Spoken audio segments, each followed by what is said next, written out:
3 conseils pour toi ma soeur si tu veux augmenter ta foi et devenir pieuse. Abonne-toi, like et partage cette vidéo pour avoir encore plus de récompenses. Numéro 1, répare le lien que tu entretiens avec Allah. Chaque jour, invoque-le. Fais des invocations. Allah nous dit Udu'uni astajib lakum. Invoquez-moi, je vous répondrai. Allah aime savoir que tu l'invoques. Allah aime t'entendre, t'écouter et te voir l'invoquer. Numéro 2, lis Surat Maryam. C'est une sourate qui parle de la femme, qui montre à quel point une femme peut être pure, chaste, sans homme à ses côtés. Et elle te montrera à quel point tu peux avoir de la valeur et comment une femme peut être critiquée, insultée, on peut la calomnier, etc. Mais elle reste forte et adore Allah. Numéro 3, apprends à aimer ton corps sans forcément le montrer.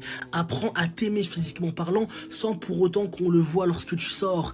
Garde de la pudeur. Ne l'expose pas pour plaire. Au contraire, couvre-le afin qu'Allah te protège, afin que cela te soit profitable dans ta tombe.